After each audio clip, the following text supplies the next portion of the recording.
Hello everybody and welcome. We got another great cast for you today. This from one of the best casters out of Australia, known as DUCKVILLELOL.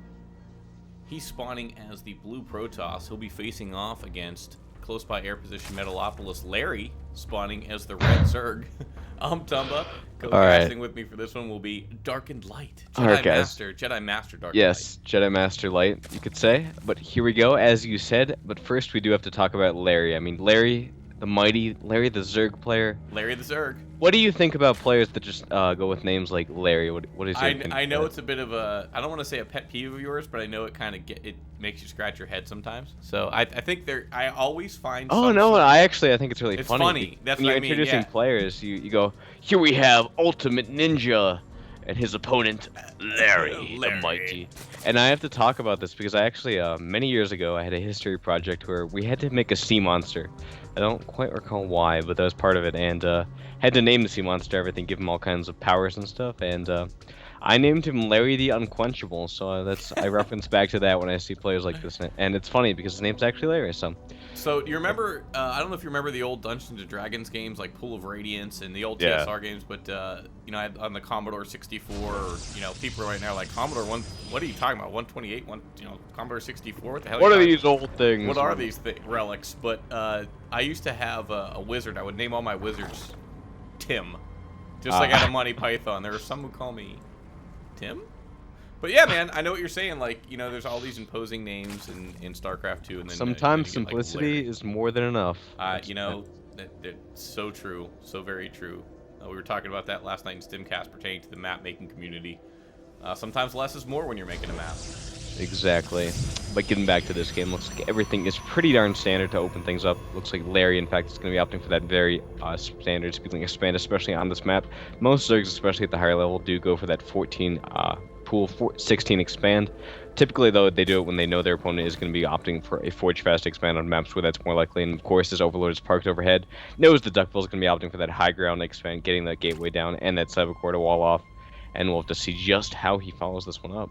Yeah, you know, my question I always ask myself and why I love watching PvZ on this game is I find it very interesting how Protoss decides to secure their natural, because it can be tricky. I mean, of course, Sentry Expand is typically what is used in Sentry Expand.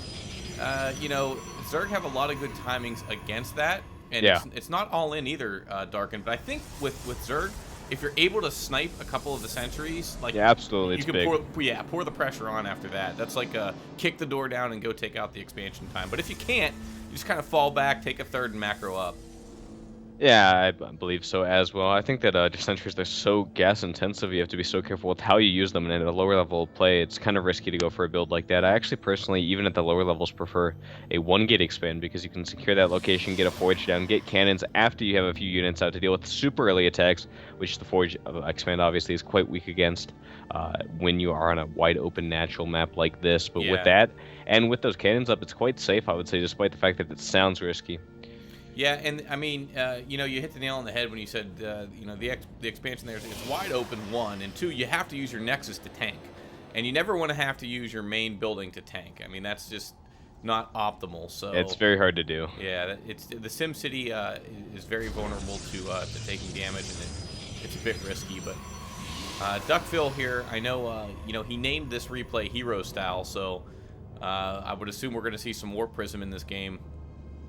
Yeah, Liquid Hero, obviously a very innovative player for Protoss, really showing us a lot of cool new builds up to see just how Duckville plans to emulate it. Looks like, in fact, he'll be going for that 1-gate expand a bit late, getting a little bit more gas than you normally see, going for 2 gas, actually, before he takes this Nexus. Going to be getting a lot of sentries out, I would guess, and going for possibly some early tech. We'll have to see. In the meantime, the Zerg player just getting those injects going, getting more drones out, very standard out of him. No plans to do any kind of early attacks just yet, but typically that does show itself a little bit later on here.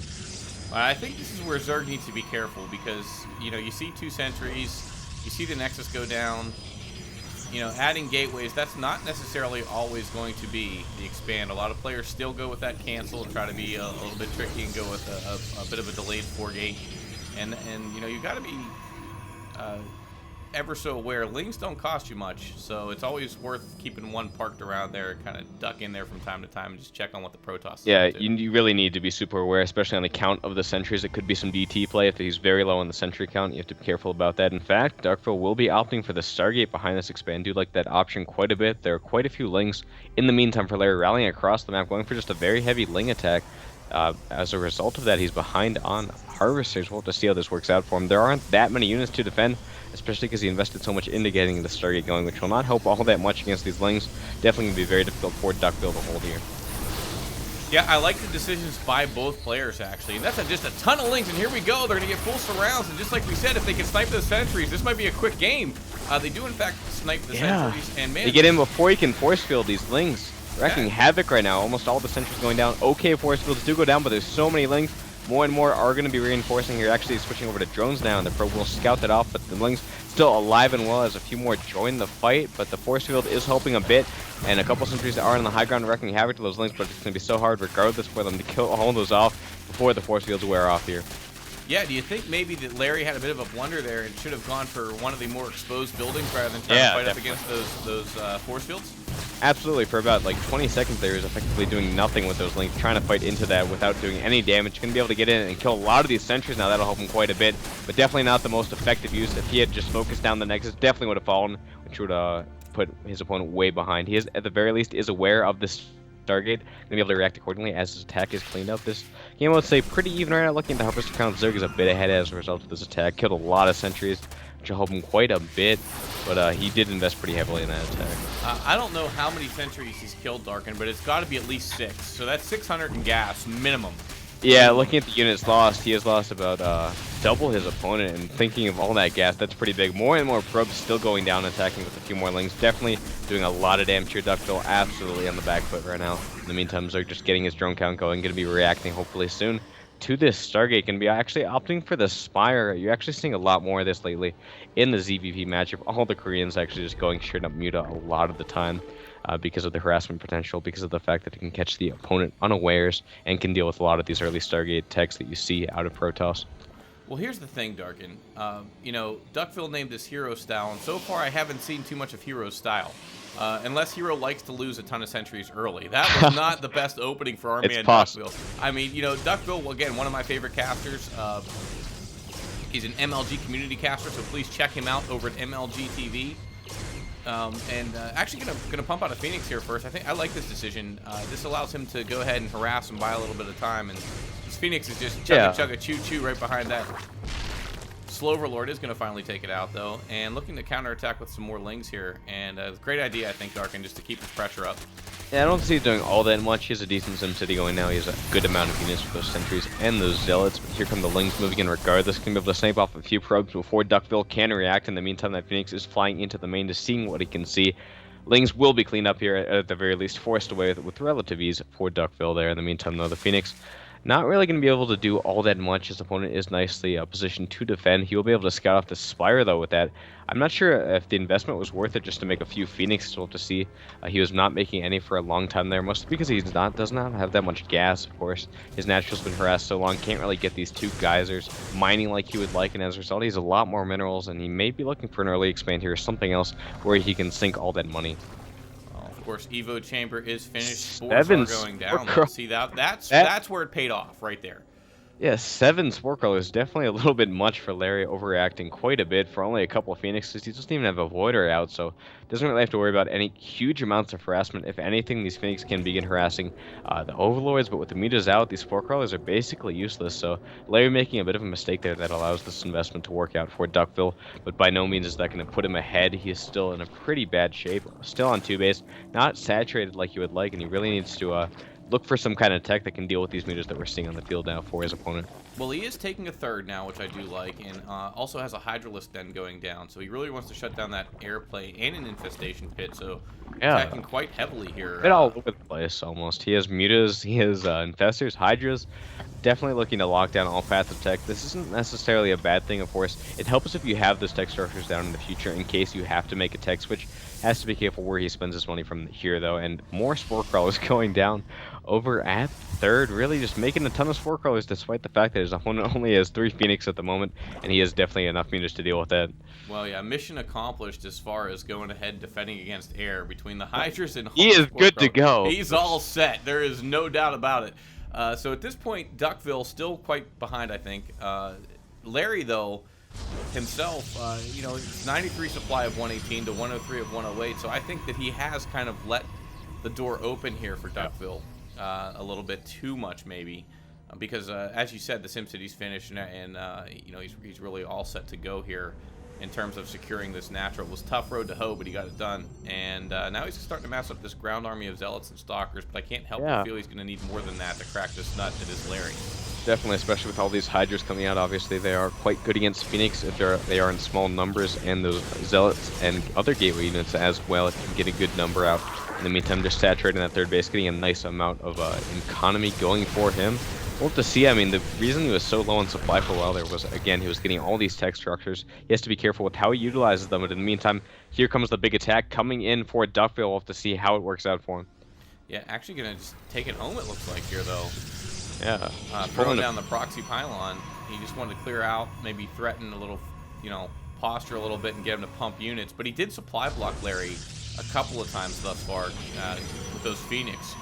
And I like that. If you go ahead and you go for the investment, right, you got to be active with those Phoenix. You got to get them around the map so they can go ahead and do what they do best, which is take out overlords and be a harass-oriented unit. And, you know, right now, I think that the game's pretty much equalized. Larry, actually, I would like to see go to a 4th at this point, just so he can support all the tech paths that he's chosen. Yeah, I'd actually like to see both these players expand. They're pretty late on that. Not a huge deal, though. Of course, Duckville posturing for a pretty nice timing. He'll have to see how it works out for him. I don't really like the composition of his opponent all that much. Larry going for a lot of very light units. They don't really tank all that well. They do decent damage, but together they melt so fast. If Duckville can get a good engagement off, deciding, though, he's just going to pull back, stay to his base for the moment, getting a fleet beacon down, in fact, as well as a robo. Possibly looking for a mothership here. Yeah, fleet beacon feels a lot like mothership. And I'll tell you what, Darkin, I've started to experiment with the mothership a lot after watching Kiwikaki versus Stefano. Oh, man, yeah. And I can't use it stylistically the same way that Kiwikaki does. I mean, he's pretty special the way he uses it. He's pretty good. Yeah, he's pretty good with it. But I have to say, you know what? The unit's a lot of fun, man. I think if it had a couple tweaks to it, it would be awesome sauce. But of course, we know, I think, Heart of the Swarm, that unit's coming out. Yeah, unfortunately. I personally don't mind, because for some reason, when a mothership hits the field, I go insane. Like, my whole play falls apart. I forget what I'm doing. I just stop playing, and I almost lose games. I'm so far ahead. I was playing someone, he mothership rushed me. He was so far behind. He was mined out at his base. I was on 4 bases, and I still almost lost the game. Did you, what's your reaction to a mothership rush? A lot of players try to go Muta. Hydra. I typically go Hydra. Yeah, that's the way to go. Hydra will beat it down pretty quick. I think that's the best counter. Muta doesn't work. It's too much time. And yeah, they do not attack fast enough, and obviously it's a pretty big investment. Not a big deal, though. Again, back to this game. I am liking the composition we're seeing out of him. He is getting that mothership out now, getting more upgrades, and getting that third nest on the wall off there to prevent any kind of big link run-bys. Only now is his opponent taking the 4th, in fact, at the gold base. And we'll have to see how that works out for him. At the moment, he's getting a few more overseers out to deal with the impending mothership. Probes being transferred over for Duckville here. We'll have to see. I mean, again, I don't really like the force that we're seeing out of Larry all that much. I'd like to see him possibly get a few more infestors on the field, go up to Hive Tech, get better upgrades. Just this very heavy Hydra count's not going to work out that well for him when the attack for Duckville hits. If you can get good lifts with the Phoenix, if you can get good force fields off as well, that attack will be able to do a ton of damage. I cannot tell you how much I love Larry's playstyle. He has added a macro hatch, and you know, Darkin. He's added three macro hatches. Force light. Well, that's going overkill. But you know how much I love the macro hatches. Phil, it's a great decision. You know, you can't have enough larvae, and if you have that economy that can support it, why not? It allows you to go ahead and free max. Yeah, and especially at the lower levels, if you can't really get your larva injects perfect, having a lot of patches does help quite a bit, just to remax in those situations where you might be in bad shape if you aren't injecting as well as you could be. We'll have to see if it works out for him. Colossus now hitting the field, going to be working out quite well. Well, actually not hitting the field yet, just being built now with extended thermal lance as well. They do, of course, melt those Hydras so fast, and with this very predominant Hydra composition we're seeing out of Larry, that could be bad for him. He is, in fact, going Ultra now. Interesting choice. Does need to get this 4th base going. Gonna need to transfer those drones over as fast as possible to get a decent economy going. Looks like, in fact, you'll be moving out here, though. He has chosen not to upgrade the Spire, which concerns me, because you may always, you know, it's not a bad idea to get ready for Broodlords. So here we go. We're going to see a big engagement. Mothership is on the field. There are, however, Overseers flying over, and here comes the big engagement, Darkin. Here we go. Overseer is going to be, again, able to grant vision on all those units, trying to focus down the Mothership possibly. No, just going to go for the units. I like that choice. Here he goes, trying to take that Mothership now. The Vortex going down, in fact. All the units going in there. All the Protoss units as well. We'll have to see how this one works out for the players, of course. Decent amount of splash with this Colossus, and it's going to be close. Oh, I love it. He goes for the donut of death right there as he goes ahead and traps all man, where'd the Zerg units go? I don't know. Yeah, man. However, the Mothership does get taken out disappears. There. Of course, Hydra's, again, as you said, focused this down so fast, but with these force fields, he'll be able to clean this up. Needs to lift with this Phoenix. The Phoenix really useless in this fight. That would have helped him quite a bit, and regardless, he will clean that up with more and more units. As you said, the Zerg going to be able to remax so fast. Going to be rallying across the field. We'll have to see if Duckville has enough to hold this off. Again, going to have to use those Phoenix quite well if he can hold here. Actually, I like to call it the free max, because when you're on this type of economy, it's free to remax for a couple reloads. You know, you can empty the gun, reload, no worries. You don't even have to pay for ammo at this point when you're on that good of an economy. So I don't know how Duckville, or if Duckville can win this game, because just the amount of production out of Larry and economy is going to be tough. It's going to be so hard. Here come all the Hydras, all the arcs moving in to look for this win. Want to see 4x out for him. Needs to start lifting with those Phoenix. Really the big mistake here. Duckville's played. There he goes. No, he does not. He's just going to fly overhead, try to scare his opponent off with those, but regardless, he will hold and force his opponent back. Well, I mean, he did do a good job in that first engagement after a little bit. It took him a while, but then he finally started going and grab lifting some of those units, which, you know, better late than never when that happened. So, of course, adding more Colossus to the field. One of the things I love about going Stargate, as you know, Dark, and we talk about it a lot, is the fact that it forces Zerg into Hydra, which typically they don't like, right? Because they're slow off creep. Especially the Colossus count. We do see a double Colossus coming out for Duckville, and those just devastate that. As you said, they're so slow. It's so hard for the Zerg to deal with a heavy Colossus count like this when they're going so heavy Hydra, especially when fighting off creep, as you said. So yeah, definitely a smart play out of Duckville. Definitely going to be working out for him as he gets his supply, as he gets a nice composition going here as this second Mothership hits the field. But in the meantime, there are more melee upgrades going down. Or rather, the Ultra upgrades going down for his Zerg opponent. Could be going for Ultra Tech, which could work out for him. Not all that much here to deal with Ultras. The Zealots will work out nicely against that, especially with the upgrades we're seeing coming out for Duckville now, getting that +3 attack. Going to help quite a bit to deal with that, and he should be in decent shape, especially with the help this Mothership will provide if he can Vortex, get a lot of good splash off, and that should be more than enough to push forward here and possibly take a win. Looks like in the meantime, they're going to be taking that 5th base, taking a nice amount of economy, trying to stay ahead in that regard, but Protoss definitely looking to get a very death ball composition going. Very scary for him right now. Yeah, for sure. You know, he's actually going to double expand, take another base there at the close by ground main of his original. And, you know, Duckville, I think, has been able to get this far because Larry has not attacked the vulnerable third. And that's what Larry should have been focusing on.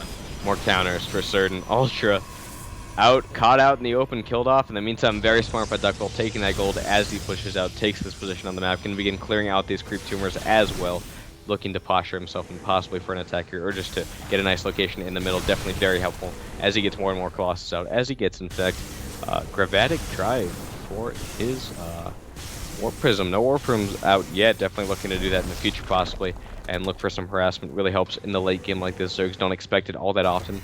In the meantime, Greater Spire is about to finish. May get some Broodlords out, but here comes the attack from Duckville, and the question will be, can his opponent hold this one off? Well, I'll tell you what, man, Duckville's like Rocky Balboa. He keeps getting hit in the face, but keeps coming back and getting stronger and stronger.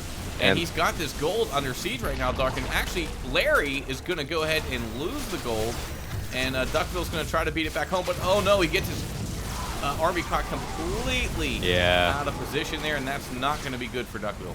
In the meantime, though, there is that warp present on the left side of the map. Not warping into anything with it yet. Definitely the possibility to do so. And here comes the attack from the Zerg, looking to break this gold base. Should be able to do that without a problem. There goes the cancel for Duckville, looking to possibly deal with this now, moving in with his Protoss force. Still has a lot of Colossus on the field now. These Phoenix as well to help against those Corruptors, tank the damage while the Colossus wreck. Hellfire down on all these Hydras. Hydras, again, falling so fast in the meantime. Zealots at that base for his Zerg opponent, taking that down so fast. Colossus will be forced back, but with all these Stalkers, all these Phoenix, he will be able to clean up the Corruptors.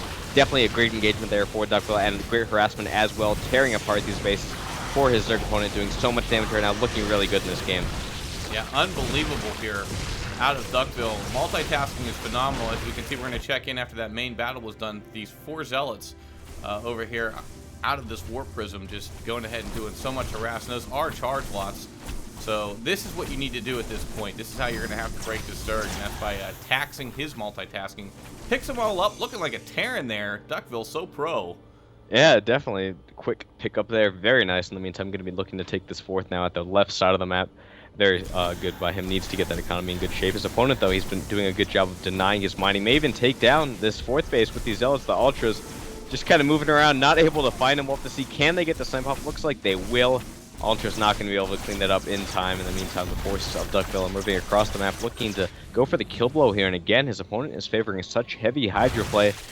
These Colossus will be able to do quite a bit, but there are a lot of Ultras, could do a lot of damage with those. We'll have to see. It's going to come down to a big engagement very soon to decide who will be taking this game. Well, you know, Hydra's great against gateway units, but, you know, you'd made the point earlier, and we agree wholeheartedly, of course, Colossus just too cost-effective against Hydra, really.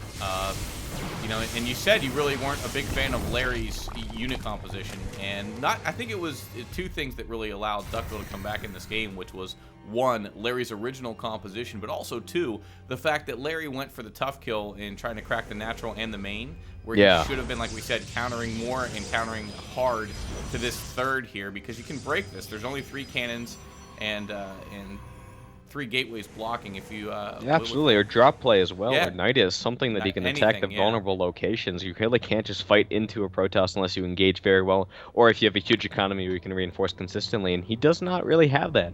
I mean, with this harassment, his opponent has been able to get ahead on economy. Ling Run By is going to come in now to the 4th, however, nothing here to defend, and this could do a lot of damage for Larry here, help him pull back into this game. He does have a lot of damage being done now. A lot of probes are falling, maybe be able to snipe off a couple next before the army of Duckville can react, but again, regardless, only now is his 4th base going up, mining out on the main completely mined out, natural about mined out as well, and he really needs to get this 4th and 5th base going again as fast as humanly possible. Well, that's what Larry needed to be doing the entire game. What we just saw right there, use those lings to go ahead and harass and manipulate the fact that Duckville can't get his army you know, across the map quick enough to go ahead and deal with this. He should actually be hitting another counter right now into the natural if possible, and just you know, duck and dive in through there and be as harassy as possible against Duckville, because letting Duckville sit back is a dangerous thing, because he's just going to go ahead and get that prototypical death ball up and roll you. Prototossical death ball. The prototossical death ball. Plus, not to mention the fact that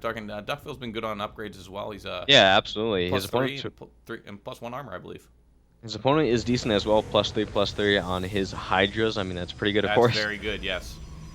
But just the composition, I don't like it much at all. We'll have to see how it works out for him. Here comes Duckville posturing possibly to attack, just moving about with his army, threatening any kind of engagement. We'll be able to deny these lings, trying to run in for a second time. The relative ease of his army is in position. In the meantime, Warp Prism, as you said, going to be harassing that 5th base. Once again, the whole army of Larry looking to go to deal with that, but it looks like these Zealots will be able to deny this regardless, of course. These units quite slow to react. May be able to save it, though.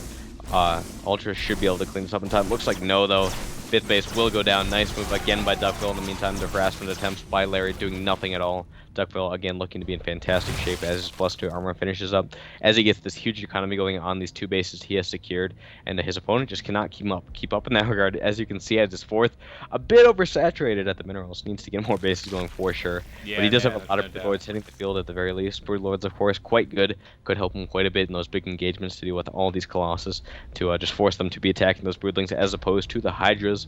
And we'll have to see, again, it's just going to come down to a big engagement, who can get the better positioning off, and who can crush the opponent's army, and then move in for the kill blow. Well, there it is, though. That's exactly what we were talking about earlier with this composition, where it lacked weakness, was the fact that the Hydras were just getting owned by those Colossus. So the Broodlings will go ahead and take that damage and allow those Hydras to do what they do best, which is melt the gateway units and saw through this Protoss army. So that's what we're going to have to see how it goes. And here we go, big engagement coming out. Tons of Colossus on the field right now. Not necessarily hitting the right units and blinking back, leaving those Colossus slightly vulnerable there, but he's going to move up to this 5th base, once again denying it. I feel so bad for this base man. never been able to get down Duckville, being consistent with the denial there. Looks like Larry's going to look to get up here on the ramp to attack here. Definitely not the best choice. You can't really engage up on a ramp like that as there takes so long for all those units to get going. As a result, we're seeing totally bottlenecked here. A lot of his units going down, a lot of them not even able to attack, losing half his army there, where the other half could not engage. And as a result of that, Duckville will be able to clean up his opponent with the relative ease here. Look at the main and all of the Zealots. Duckville with the multitasking Zealots like in your base, you could say. Zealots in your base. Zealots in your base. Yeah, man. And just Larry going leaves through, the and game. that's going to be hit for Larry. So as ominous as Larry, the Red Zerg's name is, he's actually going to lose this game. Now, I want to talk about this a little bit because, I mean, if you think back, Larry was on 4 bases, including the gold. Plus, he had like 3 or 4 macro hatches at the time. It's hard to lose a game from there when the Protoss is on 2 base. I'm not going to lie. It really is. So kudos, though, to Duckville for not giving up. I think a lot of Protoss would have quit this game even as early as that harass. Yeah, absolutely. So much harassment doing damage for Larry in the beginning. Unfortunately, he was not able to follow it up as he would have liked. As you said, just making a little bit too much investment in buildings, getting all kinds of sport crawlers, getting those macro hats. You'd think that'd be good, but just a bit of a too much investment there. Not getting the right composition out, getting a lot of tech he didn't need or didn't utilize when it mattered. And as a result, just Duckville able to pull it out, able to pull ahead, get that better economy, get that huge death ball, and demolish his opponent. In the end, it also came down to how they engaged. Not really engaging at all for Larry, just not attacking with his army as he would like. Really does come down to how those Hydras fight into it without creep to support them. Obviously, it's so slow, and you can capitalize on that with a good Protoss army. Plus all this harassment with the Warp Press working out so well for him. And as you said, Duckville just pulling it out, playing it pretty well, Liquid Hero style, as he said, with all that harassment and really impressive play out of him. Would love to see more of his games in the future, and that will be it, I would say. Yeah, man, I agree with you. Couldn't say it better myself. I think that was a good summation of what we just watched. Thank you guys for tuning in. Of course, I'm Tumba, and I was casting with none other than Dark and Force Light. We're out of here. We'll see you on the next one. That's it.